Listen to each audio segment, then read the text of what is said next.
செம்பரம்பாக்கம் என்பது ஒரு தவறான செய்தி. தயவு செய்து ஊடக நண்பர்கள் பத்திரிகை புரிஞ்சுக்கங்க. செம்பரம்பாக்கம் அது ஏரி, சாத்தனூர் டேம், சாத்தனூர் அணை. அது செம்பரம்பாக்கம் ஏரிங்கிறது சென்னை மாநகர மக்களுக்கு குடிநீர் வழங்குகின்ற ஏரி. இது விவசாயத்திற்கும், இந்த சாத்தனூர் டேம் விவசாயத்திற்கும் குடிநீருக்கும் பயன்படுத்துகின்ற அணை. இதுதான் வேறுபாடு. ஆனா செம்பரம்பாக்கம் ஏரியிலிருந்து வெறும் 30,000 அடி தான் திறக்க முடியும். வெறும் 30,000 அடி தாங்க திறக்க முடியும்.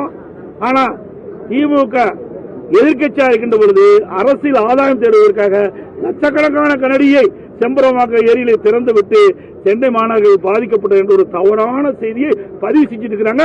ஊடக நம்பரும் மாத்தி மாத்தி சொல்லிட்டு இருக்கிறீங்க. உங்களுக்கு வேணும் சந்தேகம் இருந்தா செம்பரம்பாக்கம் ஏரிக்கு போங்க. எவ்வளவு சட்டம் திறந்தா எவ்வளவு தண்ணி போகணும் தெரிஞ்சுக்கிட்டு தயவு செய்து நீ வெளியிடுங்க.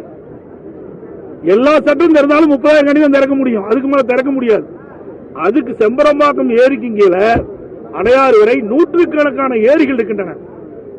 அப்போ 50 சென்டிமீட்டர் மழை பெய்கின்ற பொழுது அந்த ஏரிகள் எல்லாம் நிரம்பி உபரி நீரை அடையாற்றில் சேருது. அப்பதான் வெள்ளம் ஏற்படுது.